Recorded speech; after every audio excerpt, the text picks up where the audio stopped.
Nako po, kakasabi lang po natin kanina no, na pinalitan si Chis Escudero at heto na nga po mga kaibigan, breaking news! Kakapasok lang po na balita, grabe, Senator Ping Lacson, pinalitan kaagad si Marcoleta sa Blue Ribbon Committee. Confirmed na talaga no, inihayag nga po yan no, ng bagong Senate President natin si Tito Soto po.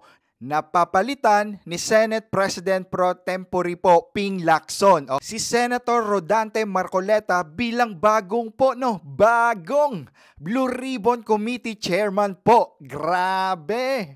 Alam naman po natin no kung paano po mag-imbestiga ang isang dating PNP chief at syempre po, ang daming experience na rin po yan sa Senado. At bakit nga ba pinalitan si Senator Rodante Marcoleta? Syempre po, no, bagong Senate President na po yan. So may mga bagong committee rin po yan. Kaya sa dating hearing, narinig natin, isang araw lang inimbestigahan ng staff po ni Senator Ping Lacson ang mga anomalya na yan, mga flood control projects or mga ghost project na yan, nakita kaagad nila kung saan at syempre kung ano man yan nangyari sa project or ghost project po ba yan. So exciting ito no.